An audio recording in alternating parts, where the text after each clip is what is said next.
Hi friends, സാൻഡ്രം വ്ലോഗിൻ്റെ പുതിയൊരു വീഡിയോയിലേക്ക് സ്വാഗതം. ഞാൻ രമ്യ സന്ദീപ്. ഇന്നത്തെ നമ്മുടെ വിഷയം ഇപ്രാവശ്യം തിരുവോണം സെപ്റ്റംബർ 5-ാം തീയതിയാണ്. ആ സമയത്തേക്ക് നമുക്ക് ബന്ദിപ്പൂ അല്ലെ ചെണ്ടിമല്ലിപ്പൂ വിളവെടുക്കണമെങ്കിൽ ഈ ജൂൺ 15 കഴിയുമ്പോഴത്തേന് നമ്മൾ നടുകയാണെങ്കിൽ മാത്രമേ ഏകദേശം 65-70 ദിവസം ആകുമ്പോഴത്തേന് നമുക്ക് വിളവെടുക്കാനായിട്ട് സാധിക്കത്തുള്ളൂ. അതുമാത്രമല്ല, അതിനുശേഷം നമ്മൾ പൂജാ സമയത്തോട്ടൊക്കെ ഈ പൂവിന് ആവശ്യമായിട്ട് വരും. അപ്പോഴും നമുക്ക് ഈ ചെടി തന്നെ നിലനിർത്തി അതിൽ നിന്ന് എങ്ങനെ പൂക്കളെടുക്കാം എന്നും നമ്മൾ ഇതിനകത്ത് പറയുന്നുണ്ട്. നമ്മളിപ്പോൾ ഇന്ന് നമ്മളുടെ വീട്ടിലെ ആവശ്യത്തിന് വേണ്ടി 10 ഗ്രോ ബാഗിലേക്ക് 2 കളറും മഞ്ഞ കളറും ഓറഞ്ച് കളറും നടുകയാണ്. ഇത് നമ്മൾ വാങ്ങിച്ചിരിക്കുന്നത് ഗ്രീൻ വാലി ബൊട്ടാണിക്കൽ ഗാർഡൻ കൊട്ടാരക്കരയിൽ നിന്നാണ്. നിങ്ങൾക്ക് തൈകൾ ഇതുവരെ കിട്ടിയിട്ടില്ല എന്നുണ്ടെങ്കിൽ നിങ്ങൾക്ക് അവിടെ കോൺടാക്റ്റ് ചെയ്ത് തൈകൾ വാങ്ങാവുന്നതാണ്. ഇപ്പം ഞാനിവിടെ ഗ്രോ ബാഗിലാണ് നടുന്നത്. തറയിൽ സ്ഥലമുള്ളവർക്ക് അങ്ങനെ നടാം. സാധാരണ ഒരു ഗ്രോ ബാഗിൽ ഒരെണ്ണമാണ് നടാറുള്ളത്.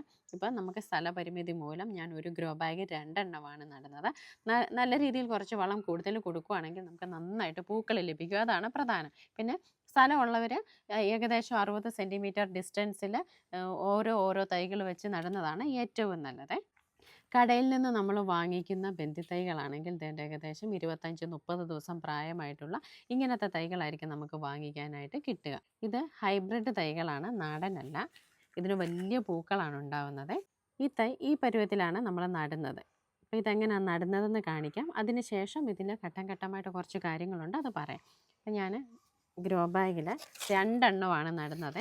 അപ്പോൾ 2 സൈഡിലായിട്ട് കുറച്ച് ആഴത്തിൽ കുഴിയെടുക്കണം. കുറച്ച് താത്ത് നട്ടെങ്കിൽ മാത്രമേ ഇത് മറിഞ്ഞു പോകാതെ ഇരിക്കത്തുള്ളൂ.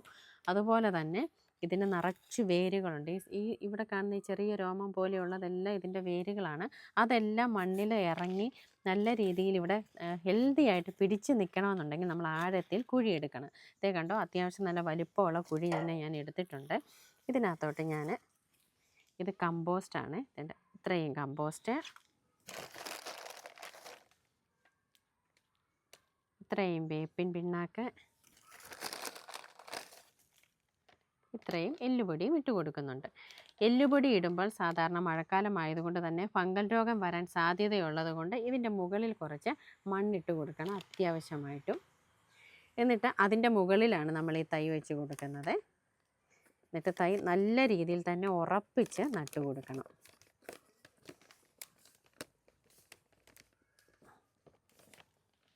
ഇവിടെയും അതുപോലെ.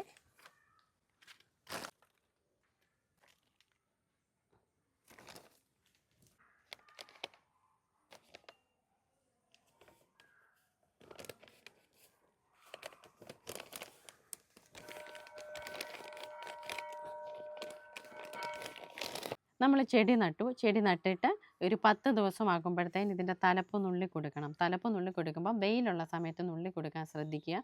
കാരണം മഴയൊക്കെ ഉള്ള സമയത്താണെങ്കിൽ ഇതിൻ്റെ തണ്ട് സ്ട്രോ പോലെയാണ്. ഇതിനകത്തോട്ട് വെള്ളം വീണിട്ട് ചീഞ്ഞു പോകാനുള്ള സാധ്യത കൂടുതലാണ്. ഉച്ച സമയമാകുമ്പോഴത്തേന് നമ്മൾ നുള്ളി കൊടുക്കുകയാണെന്നുണ്ടെങ്കിൽ ഫംഗൽ രോഗം വരാതെയും ചികൽ രോഗം വരാതെയും ചെടിയെ സംരക്ഷിക്കുന്നു. ആ നുള്ളി കൊടുക്കുന്ന അതേ ദിവസം തന്നെ നമുക്ക് വളമിട്ട് കൊടുക്കാം. കയറി വരുന്ന ചെടി നല്ല കരുത്തോടാണ് കയറി വരുന്നതെങ്കിൽ നമ്മുടെ കയ്യിലുള്ള ജൈവവളം ഏതെങ്കിലും ഇട്ട് കൊടുക്കുക. അതല്ല ചെടിക്ക് ഇച്ചിരി ആരോഗ്യക്കുറവുണ്ടെന്നുണ്ടെങ്കിൽ സൂപ്പർ മെയിലും ഫാക്ടം ഫോസും കൂടെ ഇട്ട് കൊടുക്കാം. 1 കിലോ സൂപ്പർ മെയിലിൽ 100 ഗ്രാം ഫാക്ടം ഫോസും കൂടെ മിക്സ് ചെയ്ത് വളരെ കുറച്ച് അതിൻ്റെ കടക്കൽ നിന്ന് മാറ്റി ഇട്ട് കൊടുത്തിട്ട് മുകളിൽ മണ്ണിട്ട് കൊടുക്കുക. ഓരോ വളപ്രയോഗം ചെയ്യുമ്പോഴും ഇതിൻ്റെ ചുവട്ടിൽ മണ്ണിട്ട് കൊടുക്കാൻ പ്രത്യേകം ശ്രദ്ധിക്കുക. കാരണം വരുന്ന വേരുകൾ അവിടെ ബലത്തോടെ പിടിച്ചു നിൽക്കാനും ചെടി മറിഞ്ഞു പോകാതിരിക്കാനും അത് സാധിക്കുന്നു. പിന്നെയും അടുത്ത ആഴ്ച ആകുമ്പോഴത്തേന് ഈ വളം തന്നെ നമുക്ക് റിപ്പീറ്റ് ചെയ്യാം. പിന്നെ ചെടി പൂക്കാനുള്ള ആ സമയത്ത് നമ്മൾ പൊട്ടാഷ് അടങ്ങിയിട്ടുള്ള വളം, പൊട്ടാഷ് വളം തന്നെ. ഇത് ജൈവ രീതിയേക്കാൾ കൂടുതലും ഇതിന് രാസരീതിയിൽ വളം ചെയ്യുന്നതാണ് വളരെ പെട്ടെന്ന് പൂക്കുന്നതിനും ചെടിക്ക് നല്ല ഹെൽത്തി ആയിട്ട് നിൽക്കുന്നതിനും കണ്ടുവന്നിട്ടുള്ളത്. അപ്പം ചെടി പൂക്കാൻ സമയമാകുമ്പോഴത്തേനും പൊട്ടാഷ് വളം വളരെ കുറച്ചളവിൽ ഓരോ ആഴ്ചയിലും ഇട്ട് കൊടുക്കുക. ഇതിന് ശേഷം ഓണ സമയത്തോട്ടൊക്കെ നമ്മൾ വിളവെല്ലാം എടുത്തതിന് ശേഷം ഓണം കഴിഞ്ഞ് നിൽക്കുന്ന സമയത്ത് കുറച്ച് പൂക്കളൊക്കെ ഉണ്ടായിരിക്കുമല്ലോ. ആ പൂക്കളും മൊട്ടുകളും എല്ലാം ഉൾപ്പെടെ ഇതിനെ ഒന്ന് പ്രൂൺ ചെയ്ത് വിട്ടിട്ട് ഒരു വളം കൂടെ കൊടുക്കുക. അങ്ങനെ വരുമ്പോഴത്തേനും നമുക്ക് ആ ഒക്ടോബർ മാസത്തെ നമ്മുടെ പൂജാ സമയത്തോട്ടുള്ള അടുത്ത പൂക്കളും നമുക്ക് ഇതിൽ നിന്ന് തന്നെ ലഭിക്കുന്നതാണ്. നല്ല രീതിയിൽ സൂര്യപ്രകാശം കിട്ടുന്ന സ്ഥലമായിരിക്കണം നമ്മൾ ഇതിനു വേണ്ടി തിരഞ്ഞെടുക്കുന്നത്. അതുപോലെ തന്നെ വെള്ളം കെട്ടി നിൽക്കാൻ പാടില്ല. വെള്ളം അത്യാവശ്യം വേണമാന്ന് താനും. മഴയുള്ളത് കൊണ്ട് തന്നെ നമുക്ക് വെള്ളം ഒഴിച്ചു കൊടുക്കേണ്ട കാര്യമില്ല. എന്നാൽ വെള്ളക്കെട്ടിനകത്ത് ആകരുത്. ഗ്രോ ബാഗിലൊക്കെയാണ് നമ്മൾ നടുന്നതെങ്കിൽ അതിന് സുഷിരങ്ങളൊക്കെ ഉണ്ടോ നമ്മൾ ചെക്ക് ചെയ്യണം. വെള്ളം കെട്ടിക്കിടക്കാനായിട്ട് ഒരു രീതിയിലും സാധിക്കില്ല. ചെടി പെട്ടെന്ന് ചീഞ്ഞു പോകും. അപ്പോൾ ഇതേ രീതിയിൽ നിങ്ങളിപ്പോൾ കൃഷി ചെയ്യുകയാണെന്നുണ്ടെങ്കിൽ നിങ്ങൾക്ക് ഓണസമയമാകുമ്പോഴത്തേനും നല്ല രീതിയിൽ പൂക്കൾ ലഭിക്കും. ചെടി നടാത്തവർ ഇപ്പോൾ തന്നെ നട്ടോളൂ. മറ്റൊരു വീഡിയോയുമായി വീണ്ടും കാണാം. ഇത് നിങ്ങൾക്ക് ഉപകാരപ്രദമായിട്ടുണ്ടെങ്കിൽ ഷെയർ ചെയ്ത് കൊടുക്കാൻ മറക്കരുത്. നന്ദി.